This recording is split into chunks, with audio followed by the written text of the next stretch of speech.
Diluncurkannya jenis bahan bakar minyak terbaru Pertamax Turbo oleh Pertamina disambut baik oleh pihak produsen otomotif. Toyota Astra Motor Indonesia melalui Media Relation Head Dimas Aska mengatakan pihaknya justru menganggap hal ini bisa menjadi salah satu cara untuk menggairahkan industri otomotif tanah air sehingga konsumen memiliki banyak pilihan sesuai kebutuhan. Berikut laporan koresponden CNN Indonesia Arman Helmi dari ajang Gaikindo Indonesia International Auto Show 2016.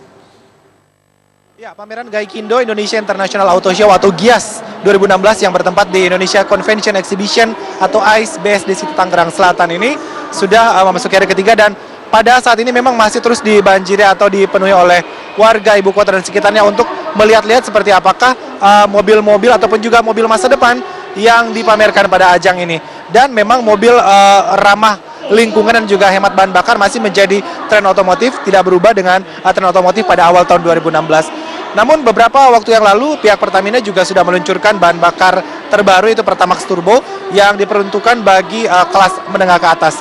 Nah, kita akan tanya-tanya mengenai bahan bakar terbaru yang diluncurkan Pertamina, bagaimanakah pengaruhnya bagi mobil-mobil menengah ke atas yang sudah dipersiapkan oleh para produsen mobil diantaranya oleh Toyota Astra Motor.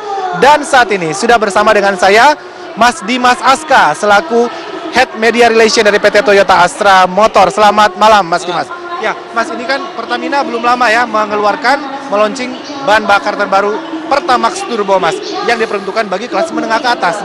Sementara kan tren otomotif masih untuk mobil-mobil untuk menengah ke bawah nih. Nah, menurut Mas bagaimana? Oke, pada dasarnya sama seperti di industri otomotif, usaha paling besar atau usaha utama adalah bagaimana bisa memenuhi kebutuhan masyarakat. Dan kami yakin apa yang dilakukan oleh produsen bahan bakar juga mengarah ke sana sebenarnya. Jadi lebih kepada bagaimana dapat memenuhi kebutuhan masyarakat. Mulai dari yang kebutuhannya ada di level yang mungkin tidak terlalu mahal, sampai yang lebih mahal, sampai butuh spesifikasi lebih besar. Jadi pada dasarnya apa yang dilakukan baik oleh industri otomotif maupun industri bahan bakar, bagaimana bisa memenuhi kebutuhan dan berbagai macam kebutuhan tersebut diharapkan bisa dipenuhi dengan sekian banyak pilihan. Baik. Nah, dari pihak Toyota Astra sendiri, Mas, apakah sudah siap nih, Mas, untuk mengusung mobil-mobil atau produksi mobilnya yang menggunakan bahan bakar seperti ini? Oke, di Toyota kami sendiri punya line up itu bisa dibilang cukup lengkap.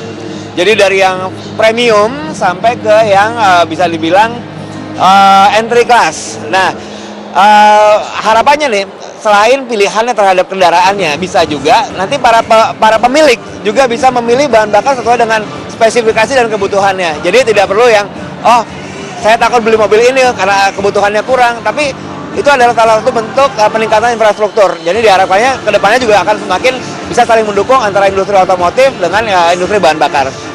Mas Dimas, ini kan belum lama juga OJK atau Otoritas Jasa Keuangan mengeluarkan kebijakan untuk cicilan mobil akan dibuat 0%, Mas. Nah, ini kan pasti akan ada dampaknya atau konsekuensinya pada konsumen. Berarti which is dalam hal ini angsuran juga bisa naik, bisa tinggi. Menurut pendapat Mas Dimas? Oke, pada dasarnya kami di industri otomotif yakin berbagai macam usaha dan cara dilakukan untuk bisa dapat kembali menggairahkan industri otomotif mungkin pada umumnya ya, pada umumnya industri otomotif. Dan mungkin apa yang diwacanakan ini itu salah satu yang bisa menumbuhkan atau menggairahkan kembali industri otomotif. Terima kasih Mas Dimas, sukses selalu. Ya, baik pemirsa, bagi Anda yang ingin melihat seperti apakah kemeriahan pameran GIAS 2016, Anda bisa berkunjung ke ICE BSD City Tangerang Selatan, Banten, karena memang momen atau event ini masih akan terus berlangsung hingga tanggal 21 Agustus 2016. Arman Helmi, Tangerang Selatan.